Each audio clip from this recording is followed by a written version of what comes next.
You want Mike, Greg? Okay, I'll give you a microphone for crying out loud. What's up, guys?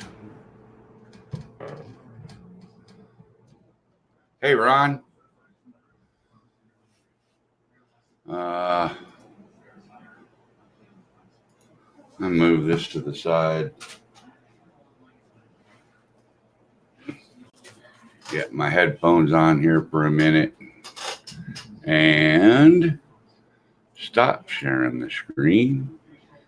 And let's see, go like this, go like this, and go like this, and go like that, and hit enter. There. Now you guys can come in here and join me if you want to.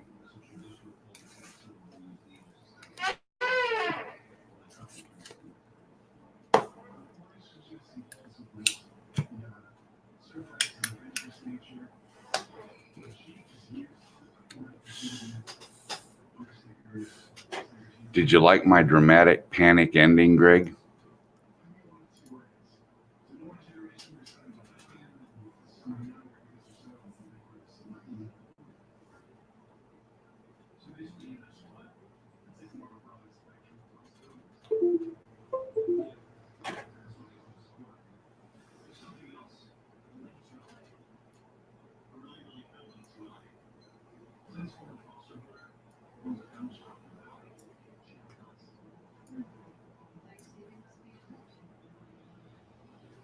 Anybody want to join up?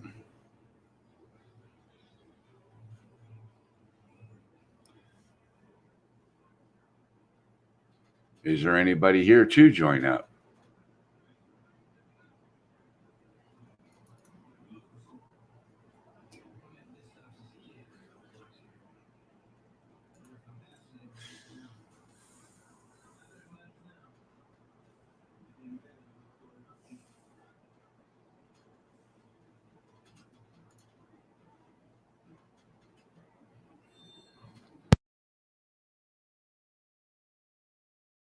Okay, I'll be right back in the meantime.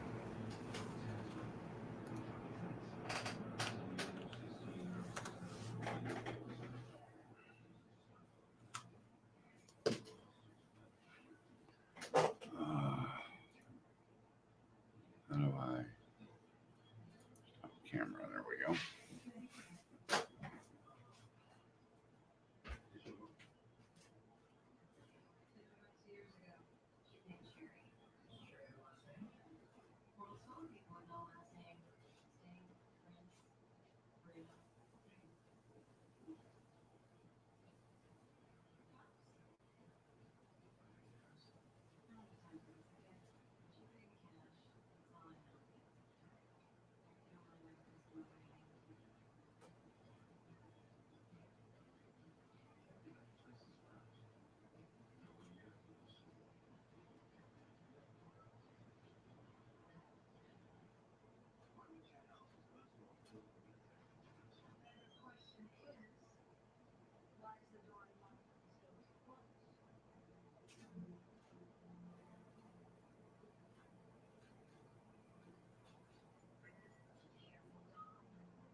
Okay, I'm back.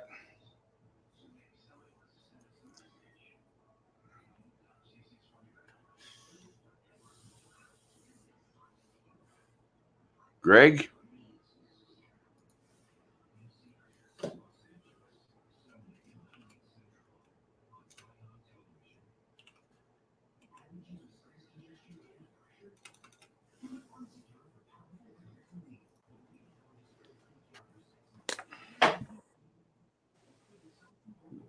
Howdy, Ron.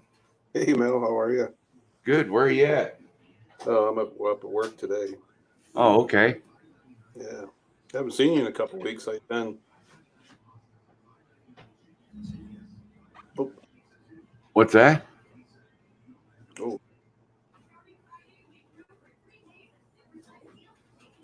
Everything okay?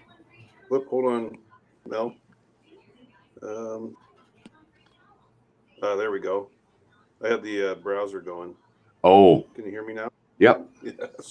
Sorry about that. No problem. So, how you been? I haven't. Yes, I haven't seen you in a couple weeks.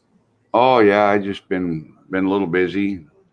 I was catching up on some of the streams. I wasn't on for about a week, I think. You started driving truck again, didn't you? Yeah, How's that yeah. going? That's not. No, Yeah, that particular dump trucking job didn't pan out. no. Yeah. I've been busy entertaining guests. I actually just got to work this morning. Um, I had my old girlfriend came from California, came to see me for 5 days, and Nice. we had a great time.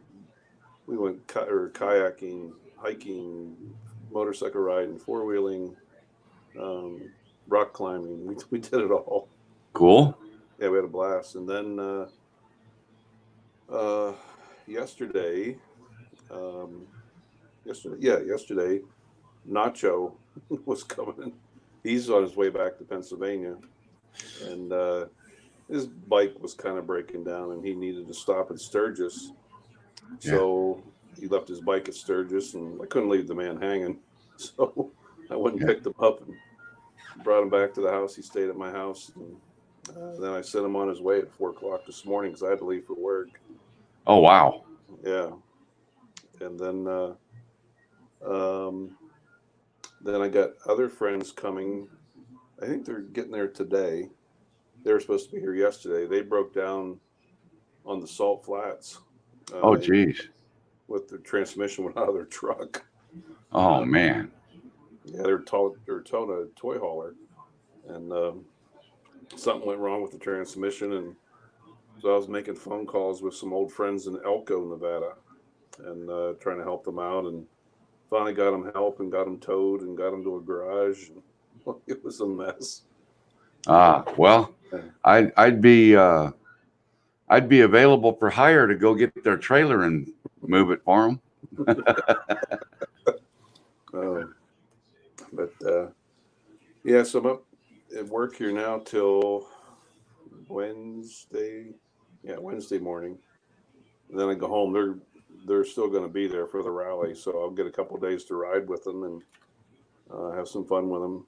So they're just going to back their camper right in my driveway and Yeah. live out of their camper. So Yeah. it's fine. But so hey, I don't know. Tell me if this is not a good subject to talk about, but did you watch Ken's show last night? I did. Yeah. I He had some. didn't. I Go wrote it, ahead. and it's like you did absolutely nothing wrong. Absolutely. Yeah, that was a fiat, and I was, Mel. Like I've told you before, I learned from you guys, and I try to watch everybody's streams, and I enjoyed coming on the chats, and but that I don't know whether you knew it. He rounded up a posse last night and just was bashing Mm-hmm. Ken.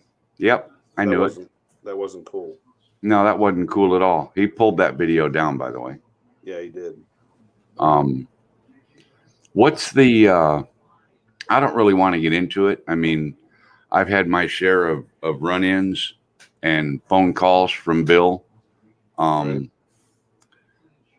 with him accusing me of trying to, sabotage him and all kinds of things by asking questions that he can't answer, assuming that I was planting, fishing, just trying to make him look bad. And that wasn't really the case. But, you know, um, in your line of work, Uh-huh. when the chips go down, Okay. What's the absolute most important thing you personally must do? When the chips are down, you know what? You regroup. Um, Personally, the absolute most important thing that you personally must do. correct the No, problem. number one, Correct the problem and take care of yourself. take care of yourself. Keep your head level. Yeah. Yeah. And that is the same for a NASCAR race car driver, a uh, thunderboat driver, a airplane pilot, a model airplane pilot. I don't care who you are. Driving your Right. car down the road. When the shit hits the fan, the first thing you have to do is keep your head. You got to keep your head. Because without your head, you're useless. Yeah. You know? Yeah. So, and that's all No, I'm going to say about it. I've worked with people like that, but no, I, I honestly think I'm going to.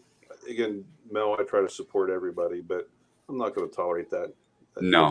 type of behavior. You know, all you guys have, you know, your particular format or your style, how what you want to do or what you want to present.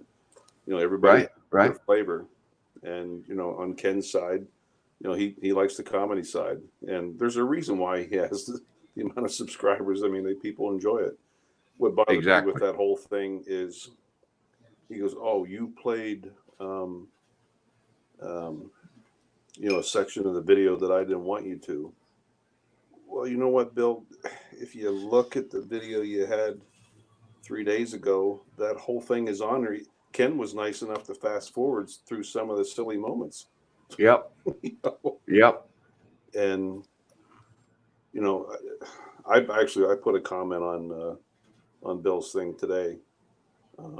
He'll probably be mad at me and never speak to me again, and I don't care. But I told him I thought he was unprofessional by jumping on there, and he got a group of people last night, and just everybody was bashing Ken, and I just thought that was really And inappropriate. well, the unfair thing was the only people that he would let on his stream is the people that would support his view.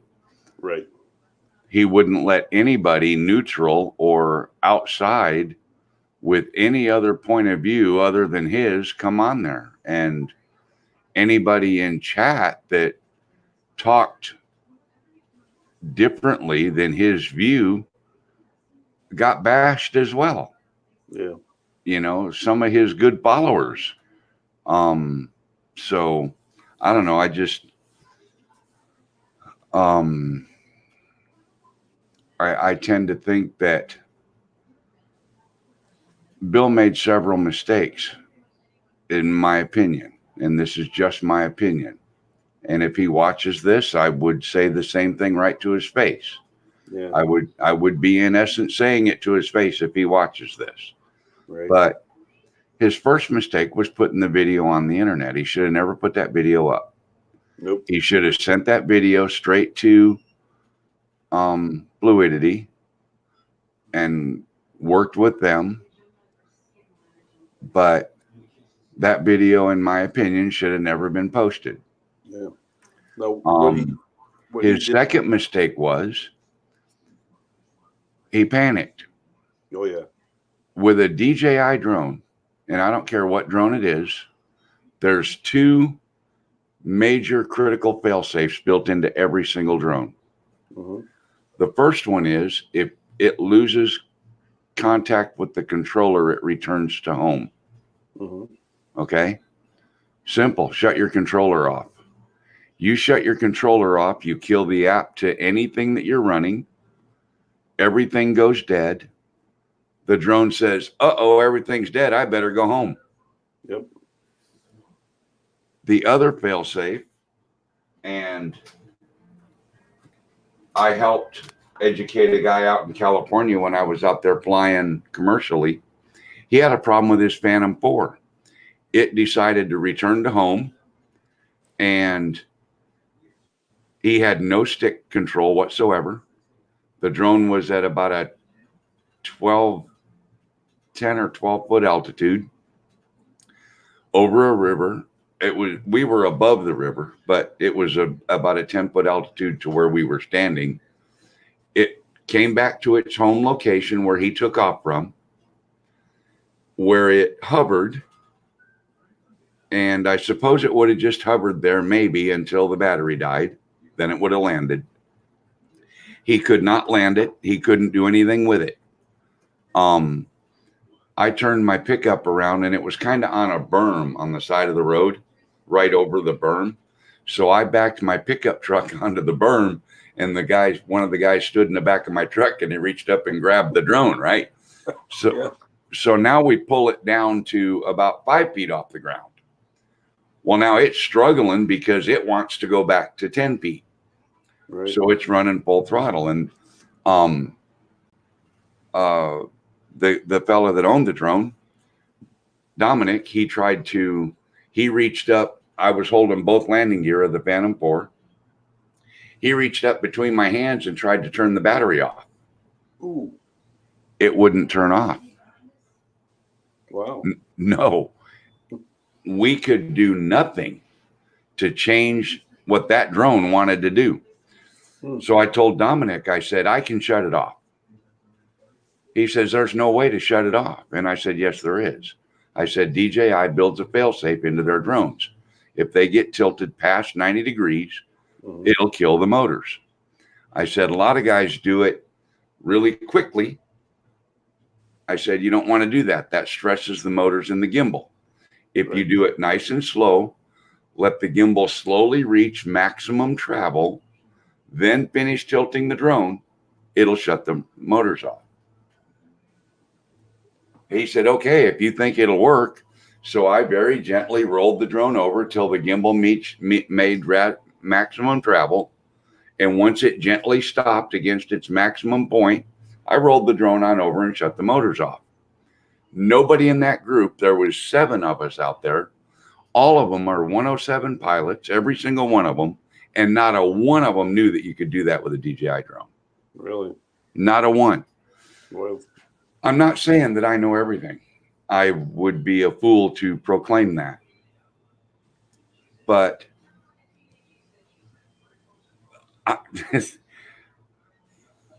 how do you not know what you're doing? How do you not know what you're dealing with? Yeah. When you don't know what you're dealing with, you got no business dealing with it. And then make a video and make it worldwide. And then put a worldwide video out there. And then bash people for playing and looking at the video. Yeah. Accusing them of making you look bad. No, you look bad because you looked bad. You panicked. You lost your head. You didn't follow the procedures that you should have followed. He's lucky to have his drone. Yeah. In my opinion. Yeah. Because while he was panicking, punching the return to home button on the controller would do no good because the controller is being controlled by the app from the joystick. So he had to use the failsafe that's built into that, which is switch to sport mode and then back to P mode. And that default puts the control back in the standard RC. Yeah. Had he done that, he would have been able to fly the drone home. Had he just simply shut the controller off, that's all he would have had to do. Yep. Shut the controller off. The drone within 30 seconds would have been headed toward home point. Yep. Once the drone got home, it would land. If it wasn't going to land in exactly the right spot, if he'd have stayed in the backyard of his house right there, he could have reached up and hand caught it if he had to, whatever. Or turn the controller back on and fly it down and land it. Yeah. You know? So I don't know. I just, I don't know. Yeah. But what he did to Ken was wrong. Yeah. Oh, I agree. And, oh, you drug my wife into this, and, that's where I draw the line. You didn't draw your wife into it. All he said was, I think that's his wife in the background. How's that dragging your wife into it? Yeah. Is that his wife in the background was the question that Ken asked. Yeah. And then Ken went on to try to give Bill a little sympathy, like, man, I've been there. I've had that Yeah. happen, you know, Yeah. blah, blah. I know what you're thinking at that moment, you know, but We've all been there. sure, You know, sure. my worst one was Philadelphia in February. I was out in the middle of the city, and thank God I had the smart return home selected because it was behind a building, Uh-huh. and it wouldn't have been able to climb up high enough. And yeah, I was sitting there with stomach pains and hyperventilating too for about 2 or 3 minutes till it Yep. reached connection. Yep. You know. I've had it happen. I've had uh connection loss, you know, video loss. I've had actual controller connection lost. Um, I almost put my Mavic Pro in the lake yesterday. Oh. I was out there with my brother and I was filming some stuff with the Osmo action camera underwater attached to a boat. Oh, how'd that go? It went well. It went well. I'm actually quite surprised as to how well it went. Okay. But the second boat, I let my brother take it out and just run it around a little bit, you know, and play with it. Mhm. And so I took my Mavic 2 Pro and, hey, Thomas, and put it out there. And he was running the boat. I had the camera pointed down. He was running the boat under it, you know, and around. And we were just playing. I was just having a good time with my brother, basically. Yeah. And at one point, the ground level where I took off was up well above the level of the lake. So, I mean, the beach went down, the boat ramp went down, you know, everything went down to the surface of the water. Right. And I was at minus 10.5 feet from my takeoff point. Minus 12 feet is about the top of the water. And so the drone is trying to read the surface with the bottom sensors. And I can't swear to it, but it looked like it started drifting down a little bit on its own. I wasted no time in giving it a little punch, you know. To be safe. Yeah. I thought, well, maybe I'll stay about 6 feet above the water instead of 2. And then it hovered there, no problem, and we ran the boat around and had a good time with it. But rule number 1, keep your head. Rule number 2, know what your emergency plans are. Yep. Rule number 3, execute them. You know, I mean, it's just that simple. Yeah. They talk about checklists and know what you're going to do if an emergency happens and so on and so forth. And you have to have all of that right here. Yeah. And then you have to maintain the wherewithal to make it happen. Yeah, that's something we've actually practiced with the pilots all the time in the helicopter. Sure. So he'll say, "You want to do an emergency?" Sure. All right, we have a hydraulics failure. Then it's my job to get out the emergency procedures book and follow along with him. You know, I got to know where in that book to find that particular emergency, and then I, you know, read things off and he confirms, and you know, we do that stuff all the time. It's practice, you know. Yep.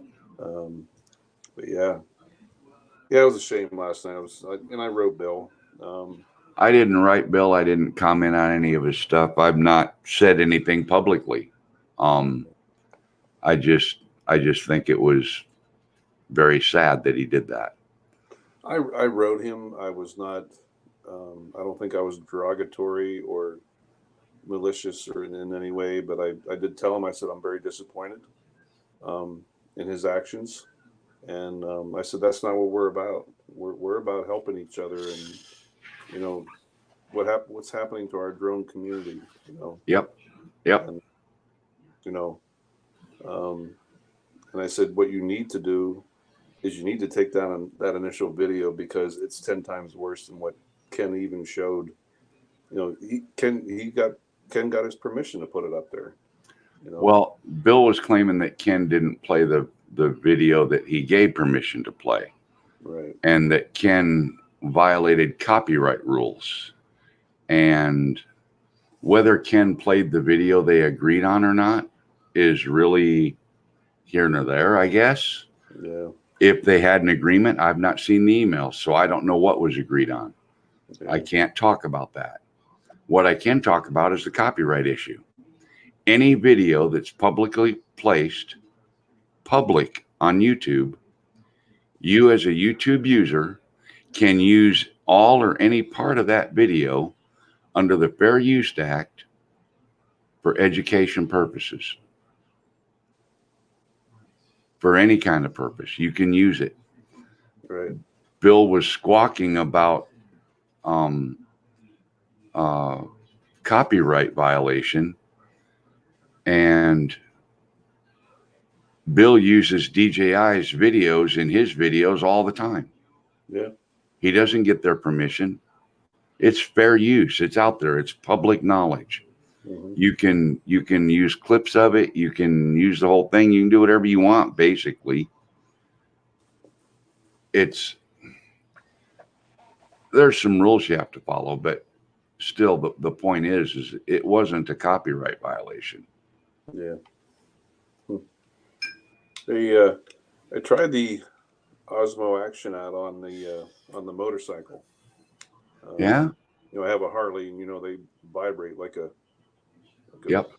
whatever. But little bugger did pretty good. I really don't see any jittering.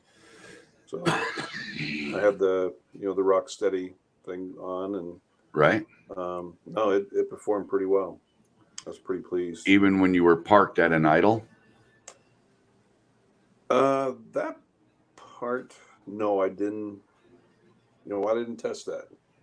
Now, Okay. Because that's the worst time. Idle.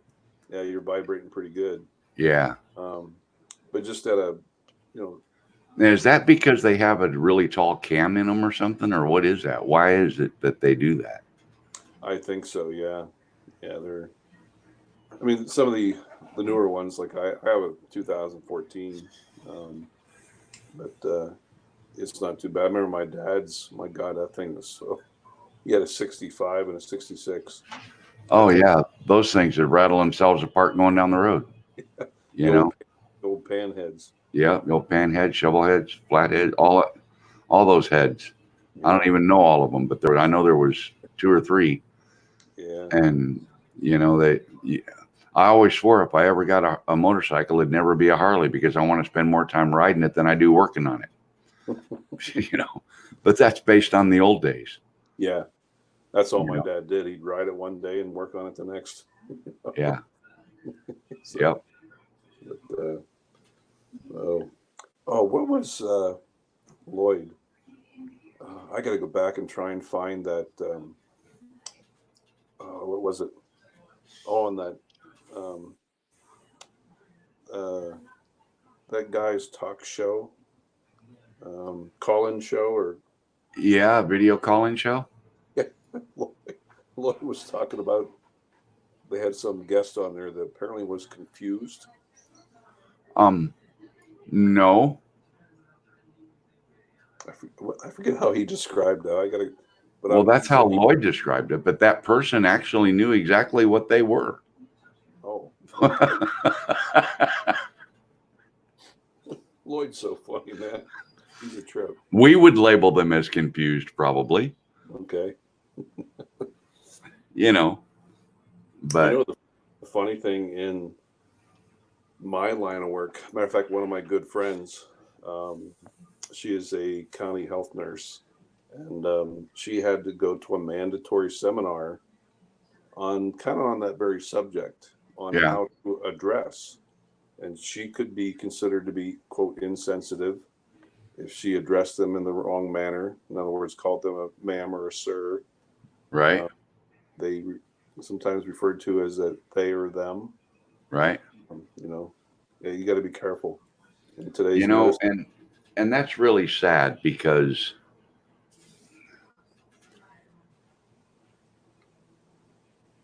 I'm sorry. I know. And I really don't want to go here, but If you're hanging low and swinging, by God, you're a bull. Yeah. That's all there is to it, you know? Yeah, I know. Oh my God. But I haven't run into it myself yet, but I'm preparing myself. Well, I run into it out in California. Oh, I'm sure you did. I stopped at now this is up north of, oh, where was I? I was way up north of San Francisco even. Um, I'll think of the town or I'll pull up Google Earth and look at it and remember it. But anyway, I stopped at this place, really big, like fuel stop, had a really big general store and so forth. And I put in some diesel fuel in my pickup, and I went in to pay for my diesel fuel and used the facilities while I was there. And there was two restrooms, women's, everyone else. And that's how it was labeled on the door. Everyone else? Women, everyone else. I wish I'd had my phone with me so I could have took a picture of it, because Lloyd would have just had a heyday with that, you know. I can just imagine. But yeah, seriously, it said women, everyone else. That's funny. Oh my God. Hey, I met little Brandy there a week or so ago. She was on. Then I saw her on your show there too.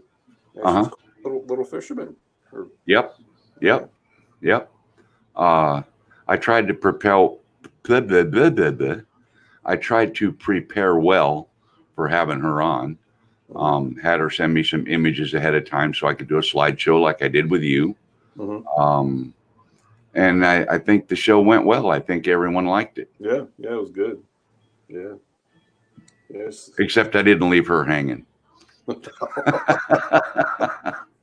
Or she didn't panic if I left her hanging. I'll put it. You didn't keep your head, Ron. No. I'm sorry about that, by the way. Oh, that's all right. I thought you heard me say, keep it going for about 90 seconds. Yeah. But give me time to go get a cup of coffee. I think what it was that day, we were just having all those connection issues. And because initially you had was it the guy from StreamYard I think you had on before me? Yeah. And I had to let Lloyd go because I could only do one at a time. Right. And I've changed some settings and fixed some things, and since then I actually ran a test, and I had myself and 3 others on all at the same time. Okay. So now, are you using StreamYard now? Right now I am, yeah, because I wanted to. I didn't want to use a lot of bandwidth. Right. vMix is very bandwidth intensive. And with all the crap that I've got going on, the fireplace, the green screen, the sounds for the fireplace, all that stuff, that all uses bandwidth. Oh, okay. And I thought, you know what? I'm just going to fire up StreamYard, share my screen, open up the flight simulator, and do some FPV flying and see if anybody jumps in to watch. Yeah.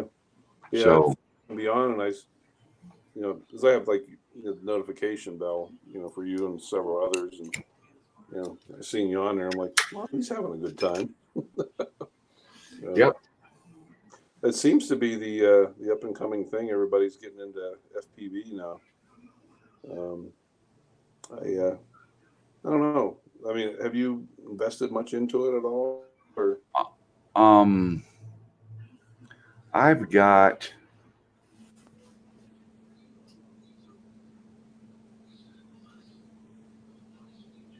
I already had the Fat Shark goggles.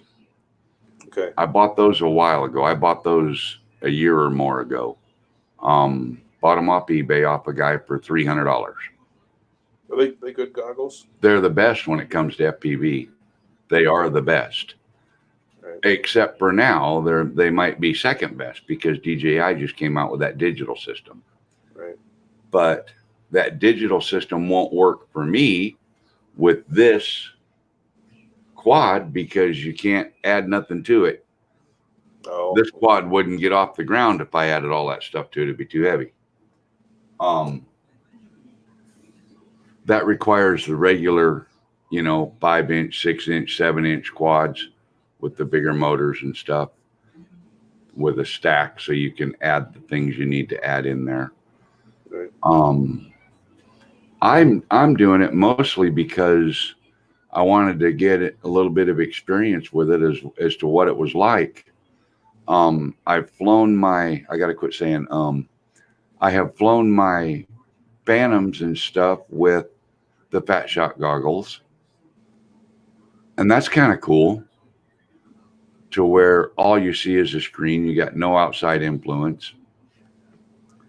I enjoyed doing it, so I thought, well, I'll give the FPV drone thing a try and see how that goes. And the Tiny Hawk drone was really inexpensive, and I went nuts buying batteries for it. I think I got a dozen batteries.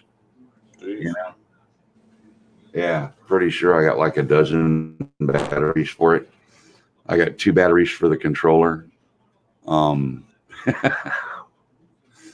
what are you talking, like $200-300 to get I wouldn't mind just getting a little startup kit to see if it's something I would enjoy and be able to do. And I've seen startup kits that come with some sort of a set of goggles, a little Tiny Hawk type drone, and the controller for $300 or something. really, The Tiny Hawk. Well, actually, you know what? I can go tell you what I paid for all this stuff because it's on my Amazon history. Let me go look at that right quick. Whoops, I didn't mean to do that. Let's see. My orders.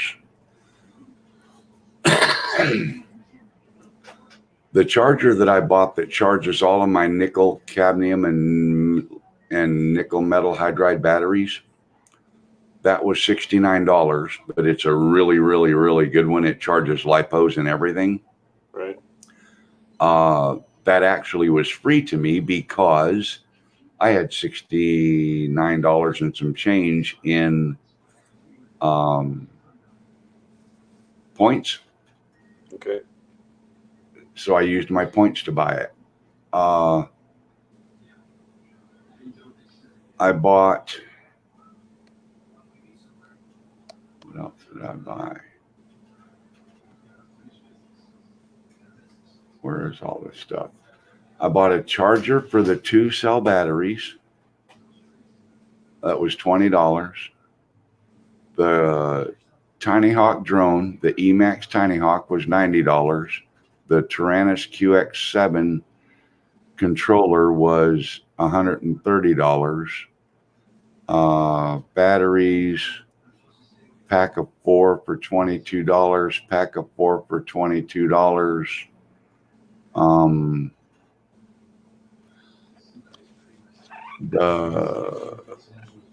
The 2 batteries that I bought for the transmitter were $20 each, and the charger for it was $28.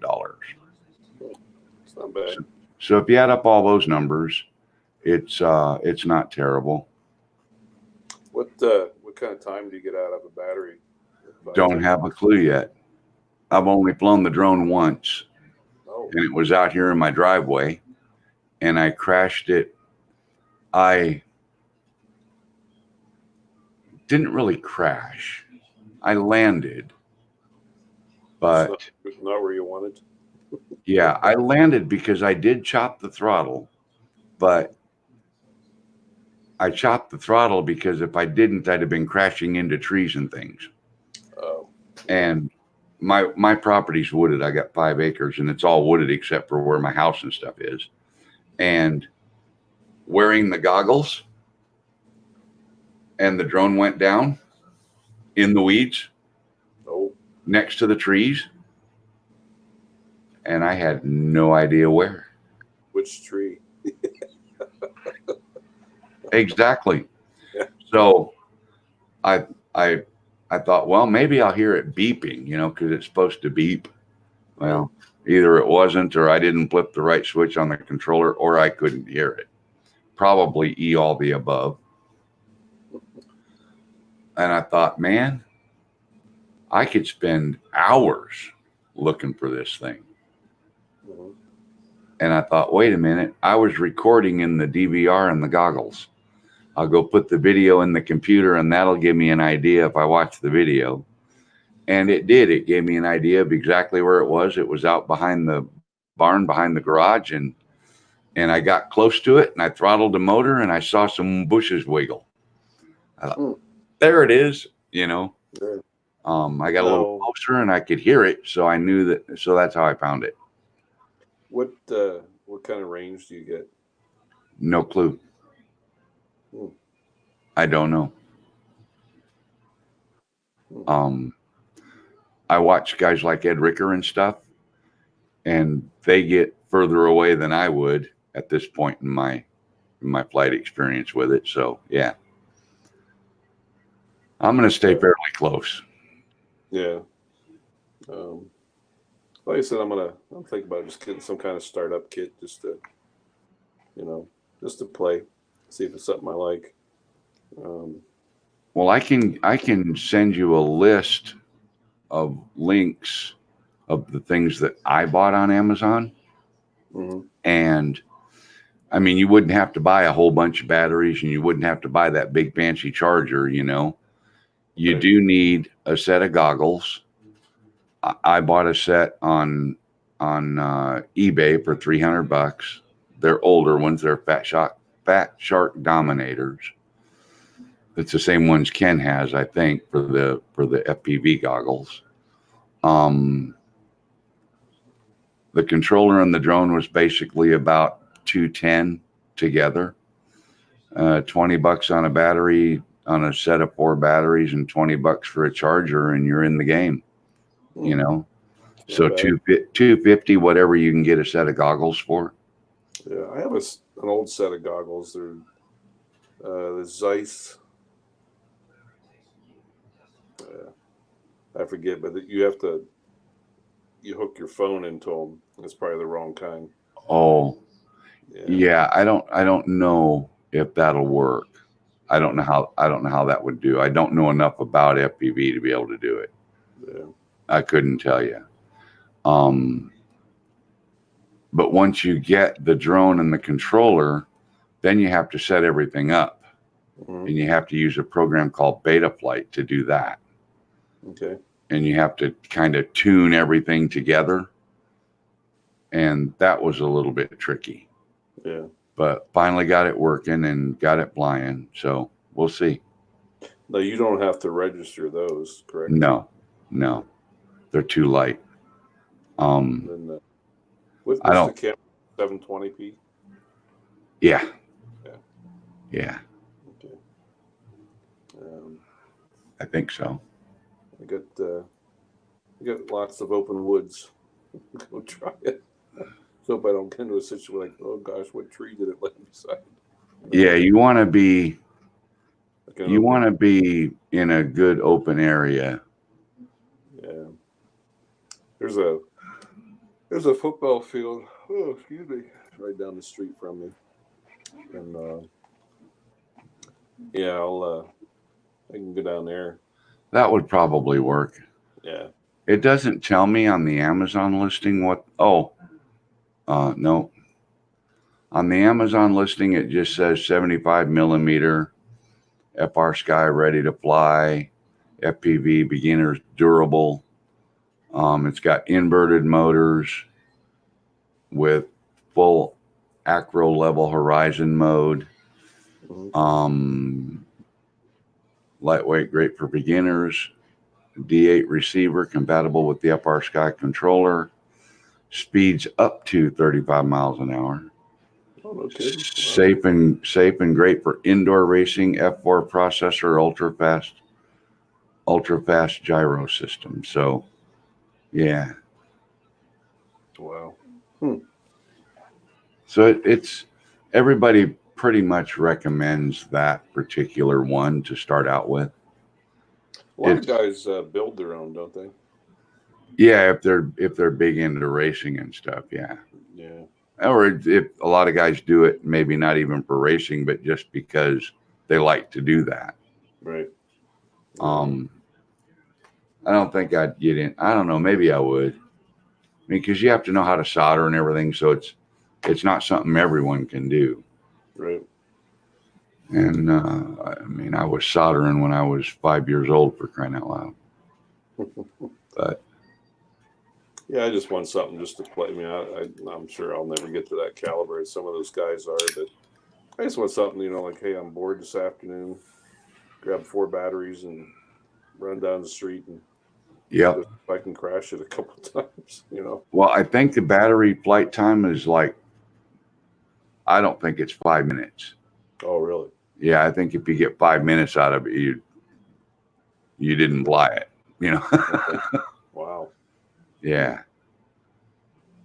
I Well, don't think the flight time's very long because these are 650 milliamp 3.8 volt um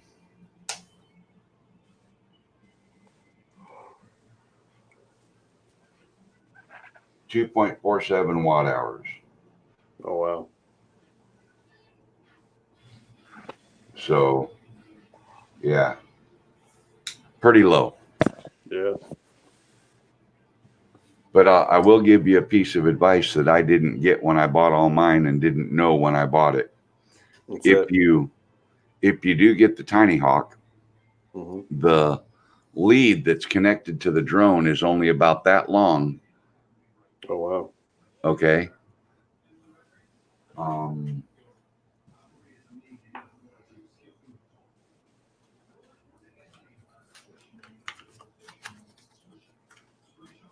the first batteries I bought looked like that.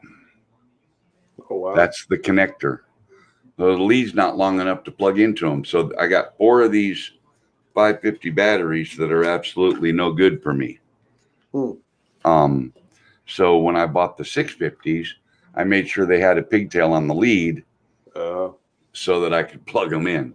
Right. Because without that on the battery, you can't connect to the drone. Hmm. So yeah. Wow. While I was waiting for you to get logged in, I Uh-huh. started a pot of coffee.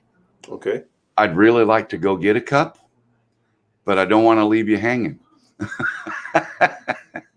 I'll keep it going from 60 to 90. Give me just a second, and I'll go get me a cup of coffee. You know what? I'm going to go grab one myself. I'll be right Okay, back. I'll be right back.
Hey, Thomas, ha ha ha ha ha. We're back, or at least I am.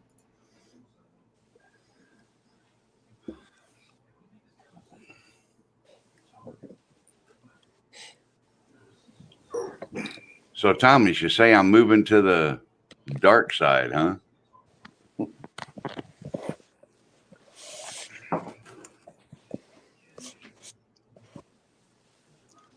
Is that Thomas O'Sullivan? Yeah. Okay, I can't see chat. When I'm on iPad, I can't see chat. So, hi, Thomas. Oh, really? Yeah. But you're logging in through StreamYard, right? Oh, you know what I should do? Let me do this. You can watch the chat on the stream, on the feed, on YouTube, Right. if you can pop it out or mute the sound. Yeah. Now I just lost your camera. Uh-oh. There you go.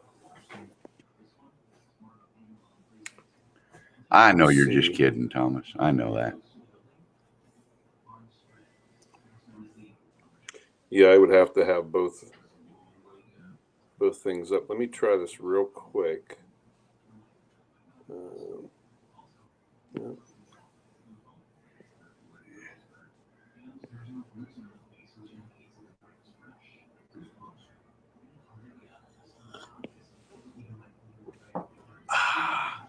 Dang, I make good coffee. Looks like we got 3 people watching. Is it just you and me and Thomas, or is Mike Roach and Mike Goats or anybody still there?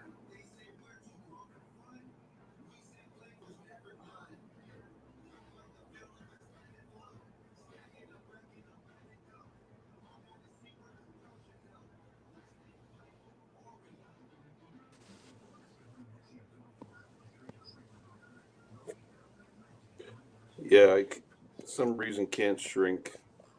I can actually switch back and forth. Do you say when I switch on to Yeah, your camera goes off. camera goes off? Okay. The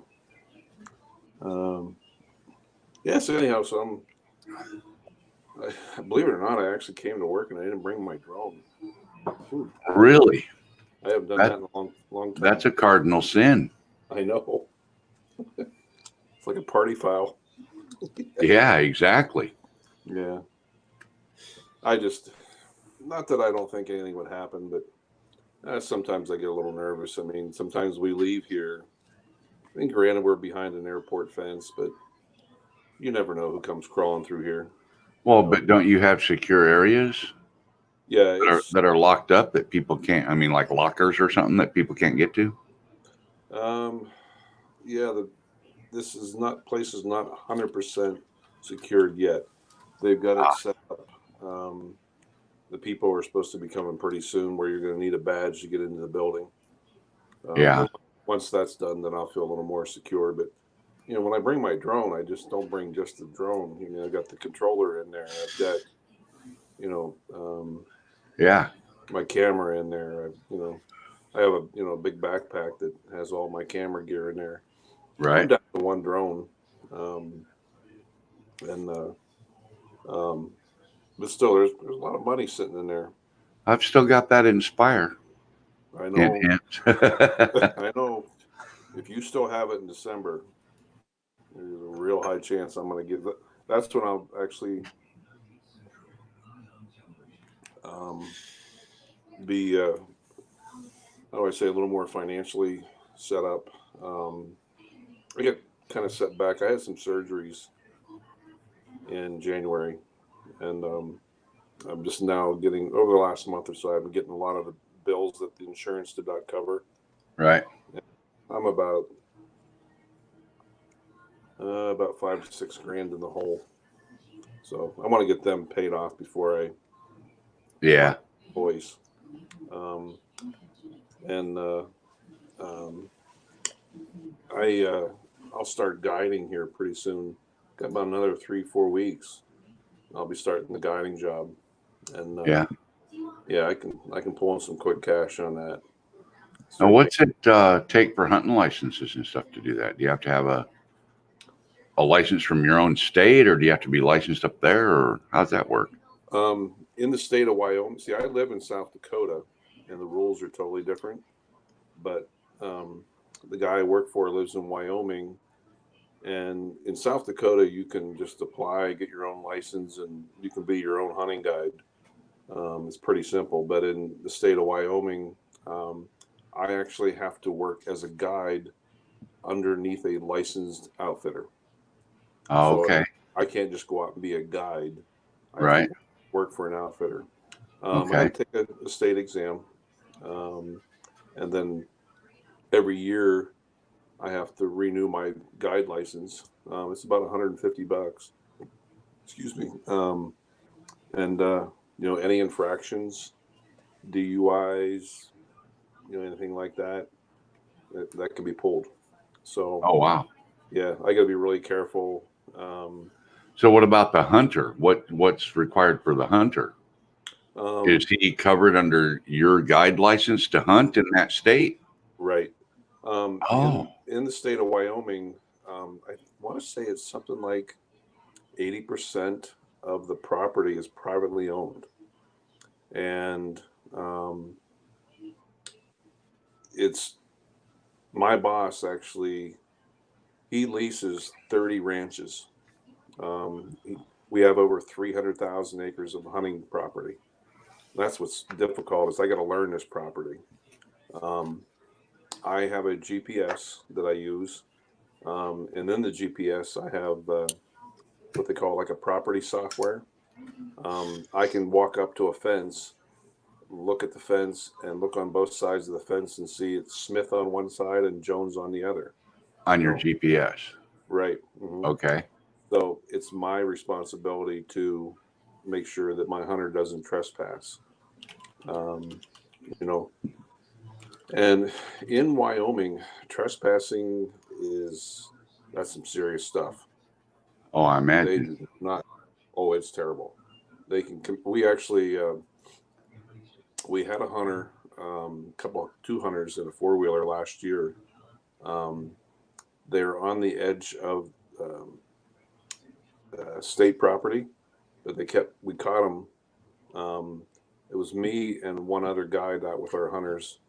We were out on a property that was about 20,000 acres, and we're the only ones allowed on there. Well, we caught these guys on there, and they're like, "Oh, I'm sorry, we didn't know." And like, listen, I'm gonna cut you a break. You know, I and my boss always requires that I take a photo of them, photo of their vehicle, their license plate, and I say, "Hey, guys, just so you know." Well, the very next day, we're back out there and we catch them, and they see us and they run from us. Ah, So we already had pictures of them from the day before, and I actually called in one of the other guys.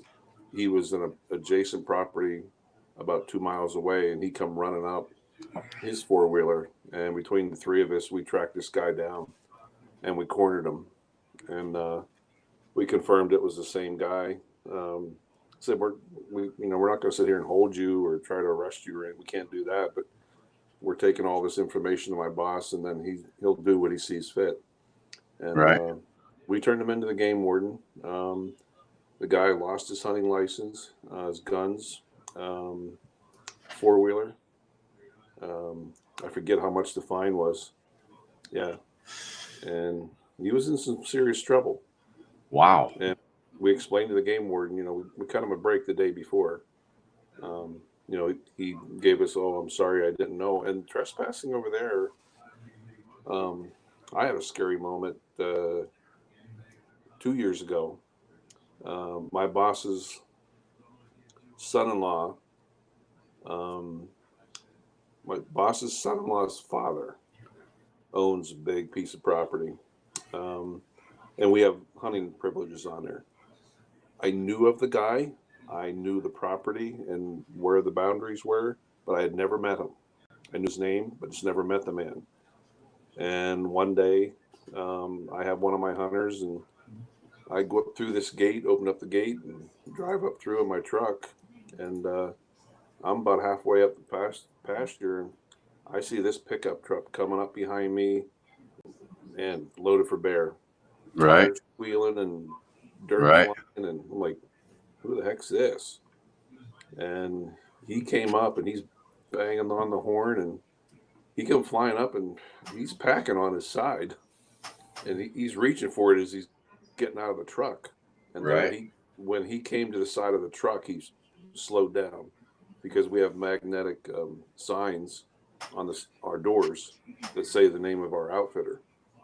And he looked at me. He said, "You work for Ralph?" I said, "Yes, sir, I do." He goes, "All I know is I saw a truck I didn't identify. I saw it had South Dakota plates. You're in Wyoming on my ranch, and I want to know who you are and what you're doing." Yep. I'm like, "Hi, nice to meet you." Yeah. Right. Right. They still kind of tease about it, you know. um, yeah, I'll tell you what, you know, now we meet all kinds of really neat people over there from all over. People come from all over the nation to come out there to hunt. Um, That would be fun. it is, you know, and it's just like you guys, you know, I'm meeting people all over the nation, even out of the country now, Uh-huh. which is kind of cool. But um, most interesting man I ever met was last year. Um, wasn't exactly sure what he did. I thought he was in the military. He's not in the military, but we're out hunting, and his phone rings. He's, "Ron, you need to take me back to the ranch. I got to get my car and I got to leave." I'm like, "Okay." He goes, "Got to go now." Okay. So we raced back to the ranch, and what he had to do, we are just across about a half hour across the Wyoming border. If you're familiar with Devil's Tower, Yeah. that's we're right by there. And he said, "I'll be back early this evening." I'm like, "Okay." Um, he left, and turns out I found out. I said, "He got back," and I said, "Where did you go?" He went over to Ellsworth Air Force Base, which is right on the skirts of Rapid City. It's a big Air Force base. And I said, "Well, what'd you have to do over there?" He said, "Well, I had to make a phone call." Turns out he had to make an encrypted phone call. Apparently, that they have the top security. In other words, the phone call he made couldn't not be traced. Hmm. I'm like, "Dave, what do you do?" He goes, "The only thing I can tell you is that I do very bad things to very bad people." I'm like, "Okay, I can understand that." So whether he was like, I don't know, CIA, I'm not sure. Is that Mr. James? Yep. But yeah, he was some kind of secret squirrel stuff. But I just kind of like how he put that. You know, I do very bad things to very bad people. So I see. it kind of narrows it down. So you guys would laugh at me if I brought my favorite rifle up there to go hunting then, I suppose. Well, try me. Model 94 Winchester 3030. Probably. Hey, I got that thing, iron sights, 0 to 100. I was an expert marksman in the Air Force. Every deer Yeah. I've killed with a rifle, I've killed with that gun. Yeah. No, we actually have guys that we have bow hunters. You know, the problem with that might work for like whitetail, Yeah. um, because you know we've gotten into the whitetail and the muleys um, act so much differently than each other, and they also act differently than deer on the East Coast. Um, and I had a guy, yeah, last year. He got a muley at 80 yards. You know, Hmm. he was using I think a 30-06. The longest, oh, wow. That's interesting. But I've gotten many a deer with a 30-30. I used to hunt that back in Pennsylvania all the time. Yeah. I think it was a Marlin that I had. Yeah. But no, I was just teasing. We wouldn't laugh at you. We have guys using muzzle loaders. They want to use muzzle loaders.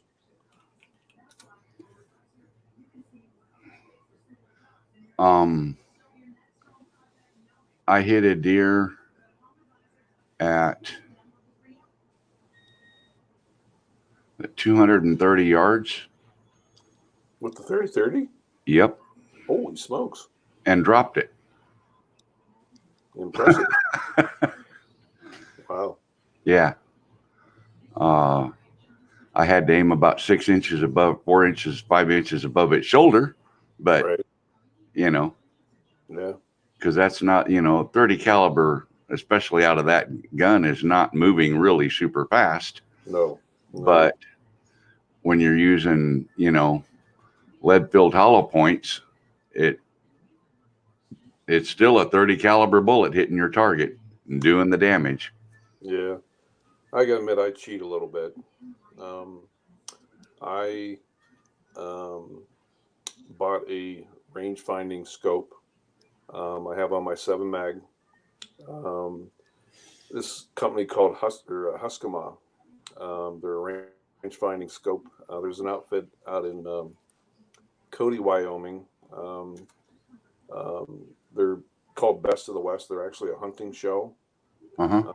and they also sell these scopes. What you do with this scope is you tell them what gun you have, where is the approximate elevation that you're going to be at. Are you going to be 0 to 1,000, and I think, and then from 1,000 up to 5,000 feet. What your approximate, your caliber, your velocity. I think they throw the ballistic coefficient in there, all that stuff, and then they actually build the turrets, for that scope and Oh, really? your particular gun. And then what you do, you have to shoot a half-inch group or less at 100 yards, but the gun's got to be zeroed at 200 yards. So, and what a lot of guys do, I've seen a lot of our hunters who have them. We've had so many people buy them after they've shot. Um, they'll shoot it, inch and a half high at 100. But Yeah, because at that range, the bullet's probably still going up. right. Right. So, but well, my last antelope I got, that was at 1,013. And that was a little bit of guesswork. There is a little formula which I totally forgot, and my buddy was with me, and I'm like, oh crap! I put it at 1,000 yards. I'm like, I didn't account for downhill, so I'm like, I'm gonna set it at like 925 and hope for the best. Sure Yeah. enough, I pulled the trigger and I was actually able to look out from the gun, and with both eyes, actually able to watch the antelope drop. It took that long. Yeah. Yeah, I had a guy 2 years ago that he had never shot anything over 150 yards. We belly crawled and did the ninja crawl up on an antelope, and the closest I could get him was 505. He's like, Ron, I can't. I said, that's why I brought my rifle, and had on a little small Harris bipod. And I said, when that antelope stands up, we were hiding behind a little wagon. That's the closest we could get. If we moved out from behind that wagon, that antelope would have busted us. But I told him, I said, I set it up for you, aim right in the kill zone. We laid there for almost an hour in the rain, in cow crap and rain. And finally that antelope stood up, and I said, put one right in the kill zone. He pulled the trigger, it dropped. We walked up there, and he goes, wow, that was right where I aimed. I said, yeah, I told you. So he's been all proud and happy ever since. Yeah. Yeah. They got a 500-yard shot. That's, but they're a great scope. you have to know your equipment and know how it feels. And, Right. it's like, I bought this 30-30 on a whim. It had been leaning up against a barn outside for about 5 years. Oh, wow. It was in bad shape. I bet it was. I had it reblued and all that, and had the stock cleaned up a little bit. Um, I started shooting it, and it quickly, very quickly turned into my favorite rifle. Really? Wow. Yep. Yep. I just sold a bunch of stuff. I sold 2 303 Lee Enfields. Um, I've got a, I think it's, I think it's a Remington 30-06 with a decent scope on it. Hello, Brent. Uh, my brother's got a bunch of stuff. He's got a 300 Weatherby. He's got a 45 caliber cap and ball pistol, 6-shooter. Right. It's a replica. It's not an original, but they got a bunch of stuff. I think he's still got my shotgun over there at his place, and I had a muzzle loader, but I sold it. Pretty sure. I don't think I have that anymore. I never spent much time on muzzle loaders. I won my first shooting competition at about 7 or 8 years old. Really? With a Kentucky squirrel rifle. Really? Yep. Yep. At a turkey shoot, I took second place, I think, in the tomahawk throw. Really? I took first place in the knife throw. Mm-hmm. And then it come down to the shooting, and us kids had to be supervised, of course, and it was off a bench.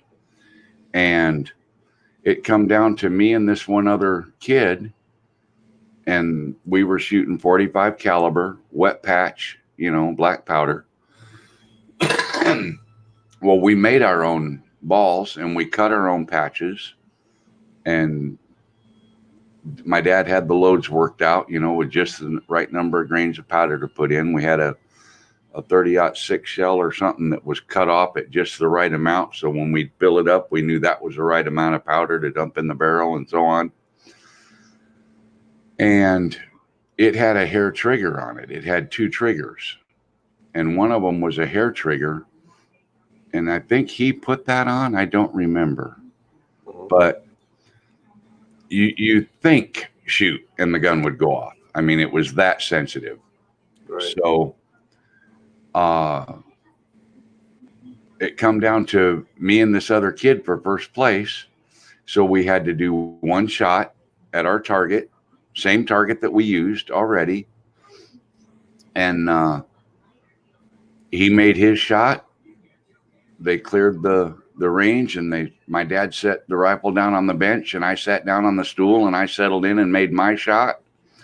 And then they sent the runner after the targets, and when they brought the targets back, the judges said, well, so-and-so wins. And my dad said, wait a minute. They said, well, your boy didn't even hit the target. And he said, measure the hole. One side of the hole was a hair bigger than it should have been. He says, my boy put his shot through the same hole. That other kid was about half a ball off. You could see he had 2 shots in the target. Mine looked like it only had 1 if you just looked at it. But wow. if you actually measured it, you could tell it was just a little bit oval shaped where the second shot went. That's how good that gun was. It was an amazing rifle. Wow. And I remember all that stuff. I mean, my dad and his brother had muzzle loading pistols, single shots, and we'd go out and they'd shoot some, I don't remember what kind of bird, because we'd just go out and they'd, take 10 minutes to reload, Right. But they'd shoot these little birds that were small doves, maybe size, and all you'd see is a few feathers afterwards. The whole bird. Yeah. Target practicing with them. But yeah, we had a lot of stuff when I was growing up like that. Yeah. Been around guns all my life. Yeah, that's one thing, we're kind of required to carry some things. When you think about it, these hunters, they spend several grand to come out there and hunt, and they rely on you. One of the other things I can tell you a quick story. I don't think I've ever got better customer service I had a pair of Leica range finding binoculars. Uh-huh. They're binoculars with a rangefinder, and they're pretty top notch. I bought them about 5 years ago. They would range pretty really up to about 1,000 to 1,100 yards. Uh-huh. Sometimes you get out that far, it's a little tough, but um, and I had them for 5 years, and there's one of those things that got a lifetime warranty on them. Well, last the end of last season, I was having some issues, and or the season before rather. Anyhow, last January, I contacted Leica and I said, "Hey, I'm having issues with these." I said they're not ranging real good. I said I'm having trouble reading the digital readout inside. I said, and I told her, I said, "Hey, I'm a hunting guide in Wyoming." I said, "This is a very important tool." They said, "We'll send them in." So I send them in, and they sent me a form to write down, what the problems are. So this lady calls me back, and Leica's on the East Coast somewhere, I think in Jersey. But she contacts me and says, "What's the problem?" And I told her, and she said, "Oh my, these are the GeoVid 10 by 42s." I'm like, "What do you mean, oh my?" She goes, "Well," she goes, "everything we have, we send out to Germany to be repaired, and they're having issues."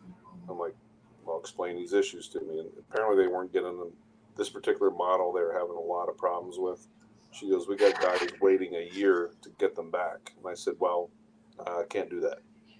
I Yeah. said, and I asked her that day, she said she would send me information and 4 or 5 additional follow up phone calls saying, "What is my possibility of upgrade? I will pay the difference." Couldn't Right. seem to get a straight answer out of this lady. And it seemed to be the same lady I talked to every time I called. So last April, I called. It was right when turkey season was starting, and a different woman answers, and I said, I kind of had a bug up my backside, and I said, "I need to talk to a supervisor." And so this lady gets me a supervisor, and I tell her my story. And I said, "Man, the whole thing, I'm a hunting guide." I said, "These are an extremely important hunting tool that I need for my job."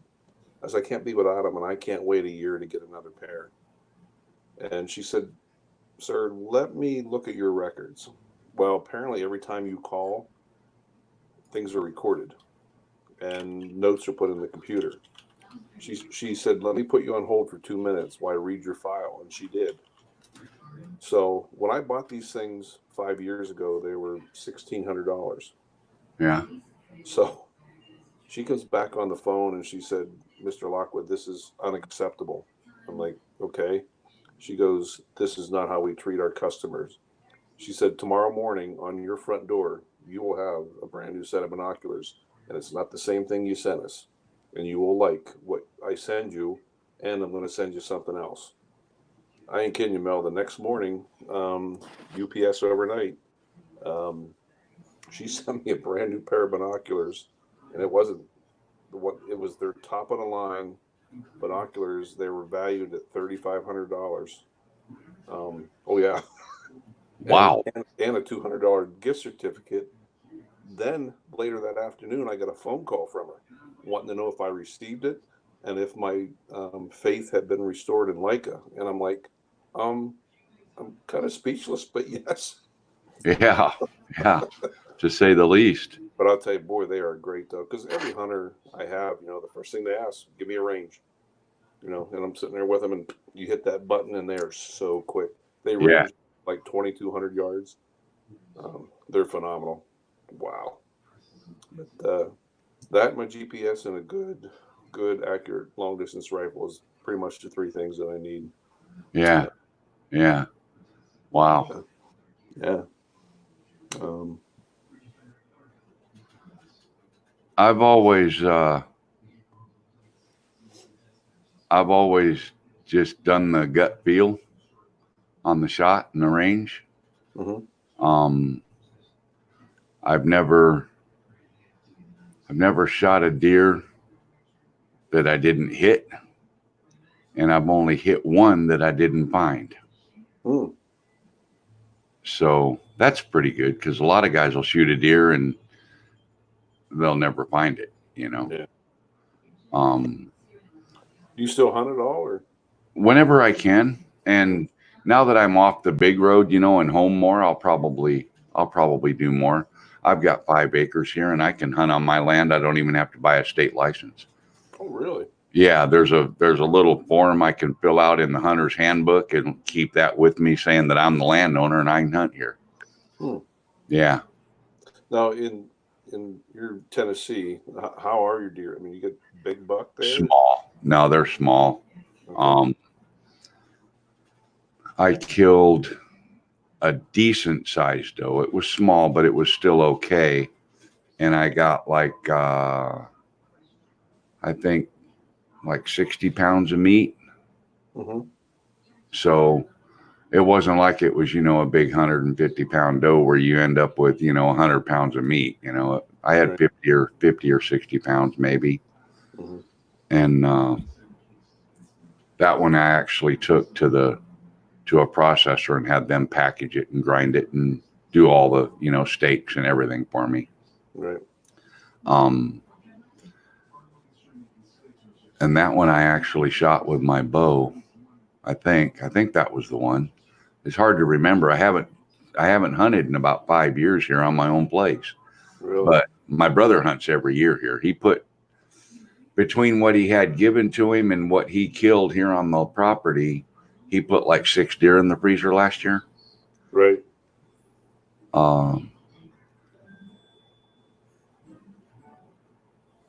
Hello, Mitch. I'm going to post the link for the chat again if anybody wants to come in. Hello, Chris Hope. Welcome. I didn't know this was going to turn into a full-blown live stream here. I decided to open up StreamYard and start live streaming my FPV simulator. That's what I was doing. And I started seeing people showing up and I thought, well, maybe I'll go visit. Yeah. Who's all in the chat there? We got Mitch from Old Guy in a Drone. We got Chris Hope. We got, and I can never remember his name, but Back from the Sky, Thomas O'Sullivan. I think Jim at Above and Beyond, I think he left. Mike B, the Drone Ranger, just showed up.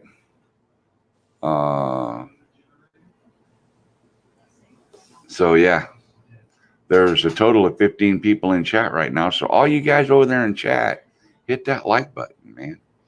You know, please.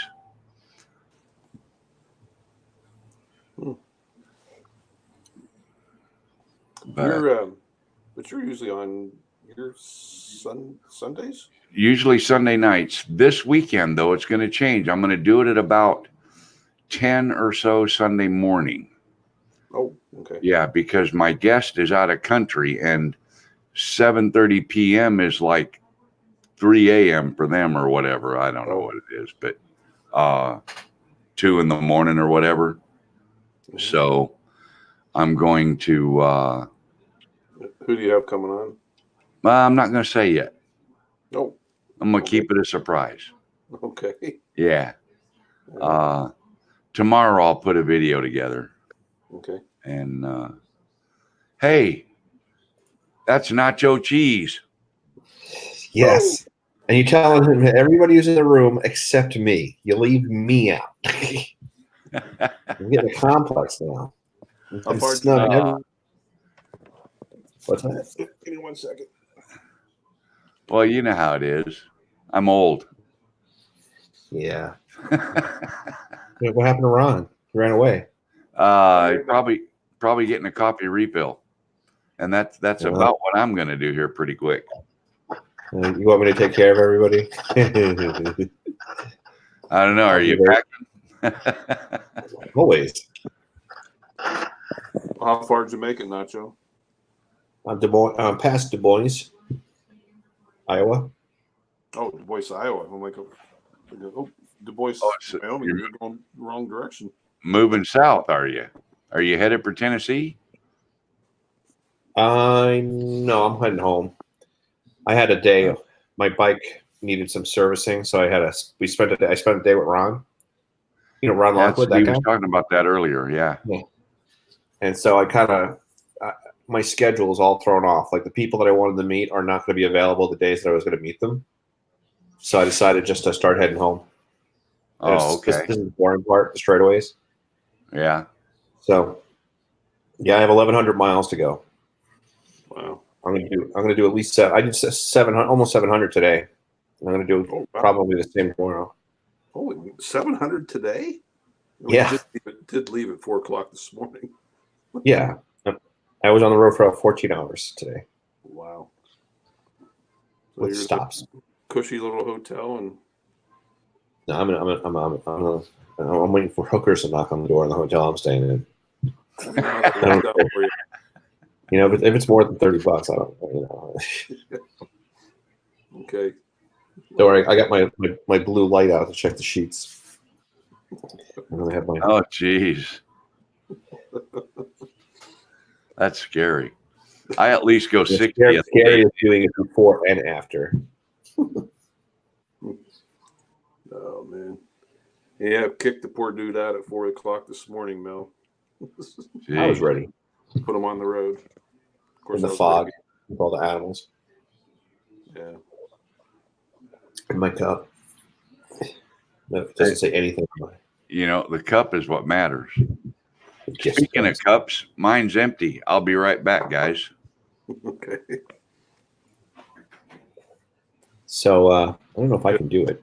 Good trip. I thought I was going to be late for work this morning. Dude, the fog almost the whole way up. Oof. There was times I was down to 30 mile an hour. It was so thick. I never slowed down. Yeah, like this.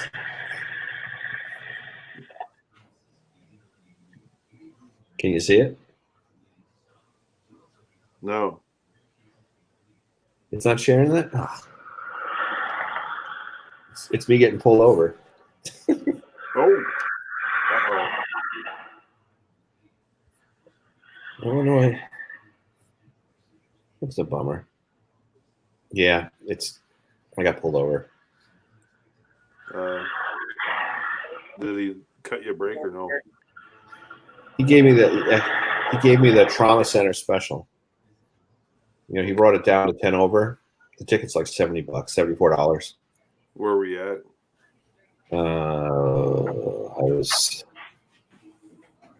Look at the ticket. I was near my friend's house, near outside of Butte. Oh, okay. I passed somebody. You know, and when you pass, you speed up to pass somebody on the the spot dotted line. And I come around, and who's staring me straight in the face is the cop. Who wants to share a screen for something? I was showing him something. I tried. Well, go ahead and do it, and I'll see what pops up here, and I'll approve it. I guess I have to do that with. Yeah, you have to.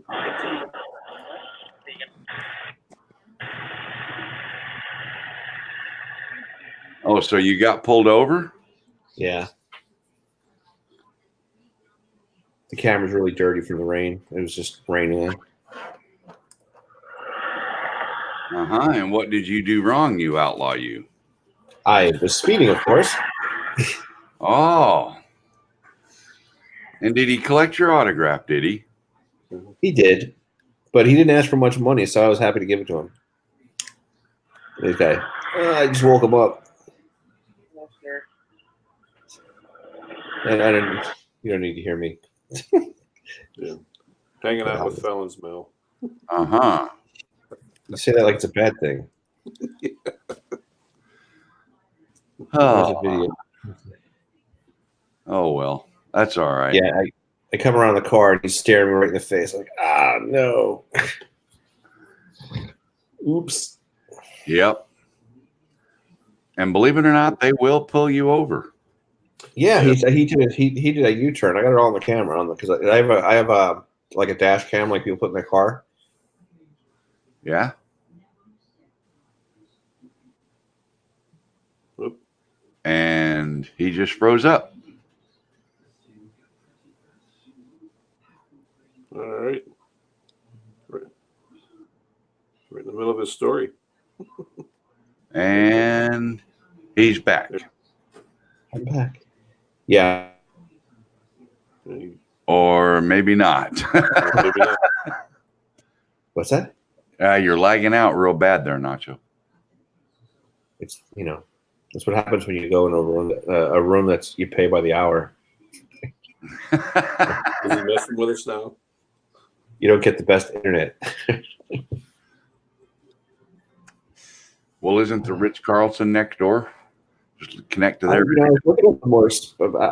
I'm too cheap. I don't like to spend money, I can't hear especially him. if I come here and pass out. Order some dinner and crash.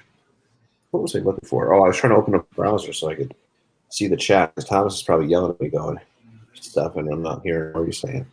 Are you not hearing him still, Ron? Yeah, I can't hear him. Oh, I'm hearing him. I hear you fine. This has happened before. I think it's his internet connection, probably. Or I'm speaking in frequencies that he can't hear. That could be it too. I do stuff like that. I'm hilarious. You still not hearing him, Ron? No, Could be it too. Try going out. Try going back out and coming back in, Nacho. Okay. Maybe that'll reset your connection because your internet connection is failing you a little bit. A little. Leave. Welcome back, Jim. Hey, Jim.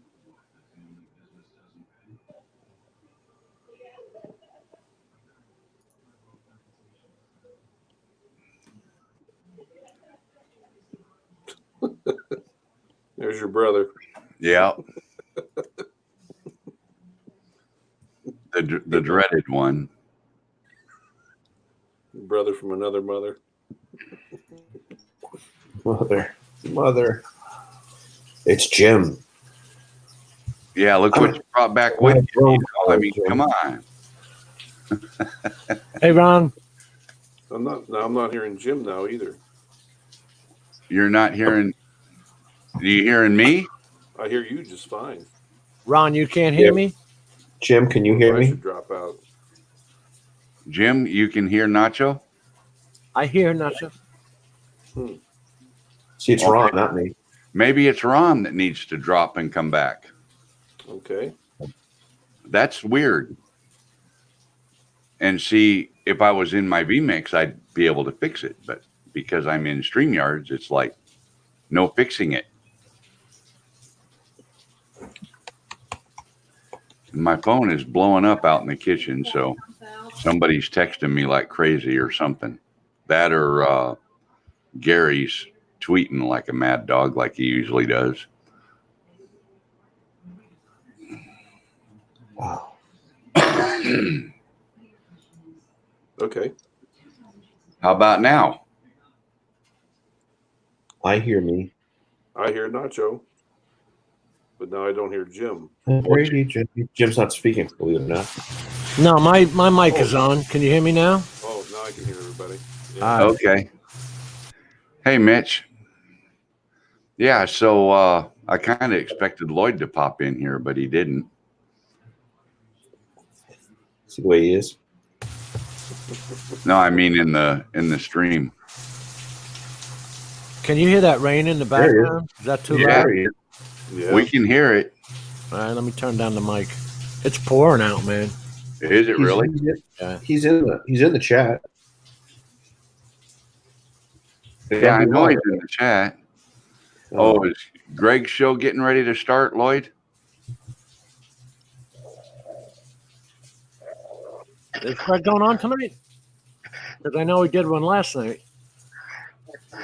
Yeah, well, the one he did last night was just a rebuttal thing. His regular show is tonight. But earlier he said he thought he was having trouble with the internet, and he said he didn't think he was going to do a show tonight. But he's actually doing one, Lloyd?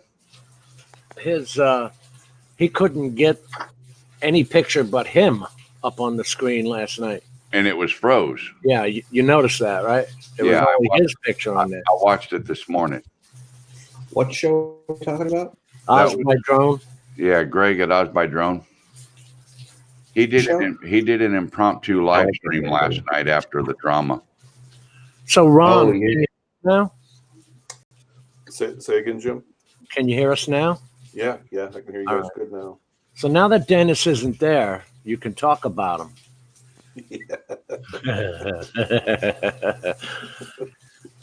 Is he really a pain in the ass in person? Nah, he was all right. He's a good dude. I told him he's invited back. You can call me a pain in the ass. I was a pain in the ass. I'm needy.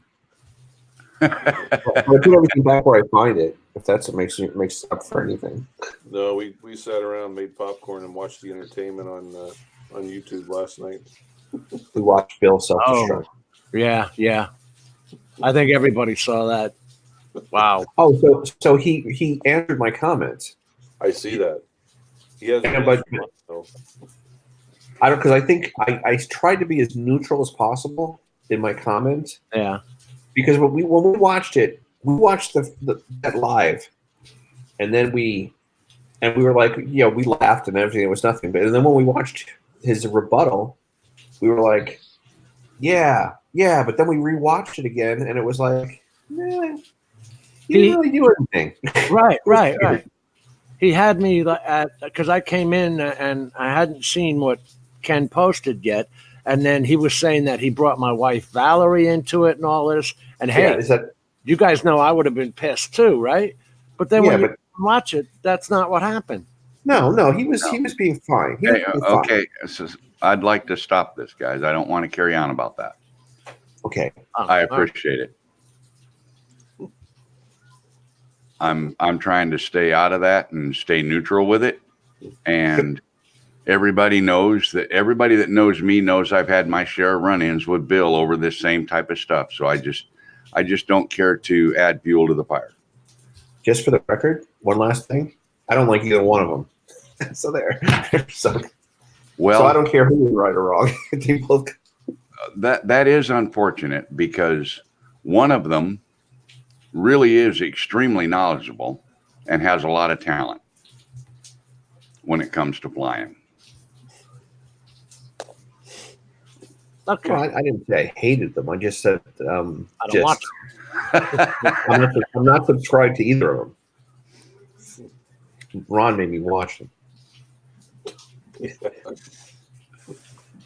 Well, speaking of all that, we got 6 minutes, guys, according to my clock, because I'm going to turn this off when Greg goes live, and I believe he goes live at the top of the hour. Okay. Hey, Art, welcome. But, well, I'm sorry you got a ticket, I mean, that kind of sucks. You play, you pay. Yeah, it happens, right? I'm not even. When I saw how much it was, I was like, oh well. I can live with a $74 ticket. I'm used to them being big. $74 is like, all right, whatever. Have a good day. Thank you. It's a couple of hundred here. Right. So that's one thing. I'm used to spending $300 on a ticket, not $74. Yeah. With court costs and everything. Oh wow. So I got an hour left on my shift. He must have not wrote you for very much, or you weren't really going. You were just barely going fast enough for him to come pull you over. I didn't give him any hard time at all. I was doing I was in the 80s. I was in the 80s, and I said to make the pass faster. And he goes, "Well, you're still not supposed to speed." I said, "That's the law in Pennsylvania." I said, "Actually, no. In Pennsylvania, you're allowed to go 75 miles per hour and pass." And he's oh, you can. I didn't know that. He's like, yeah. And then he just said, he started getting like wishy-washy. He goes, I got to go back to the car. And he comes back with a ticket for 10 over.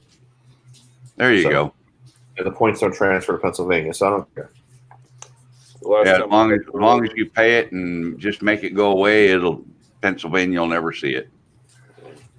Last time I got pulled over, exactly, I made the cop laugh, and I think that's how I got out of it. She come up to me and She said, "Good evening, sir." She said, "Any chance you can give me a really good logical reason why you're doing 65 and a 45?" And I'm like, how much time you got today? Because it's going to take me a while to think up that one. She started to laugh. And she took and I knew who she was in my tiny little town. And like, oh, I heard that she's a real buster, man. It's like, she's going to write me up. But she come back with a warning. She said, just because of who you are, this is your get out of jail free card. Next time it's going to cost you.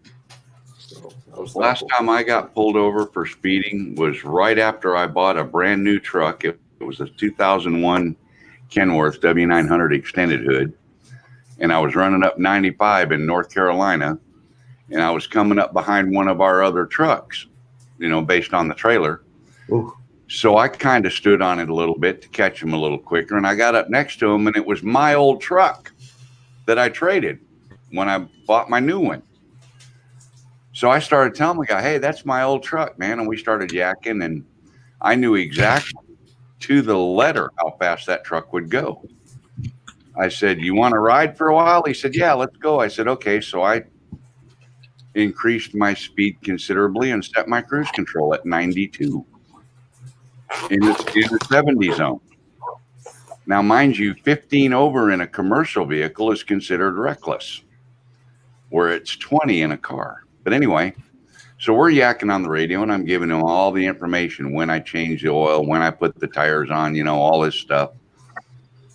And I said, in fact, you know what? I still got a key to that truck in my wallet.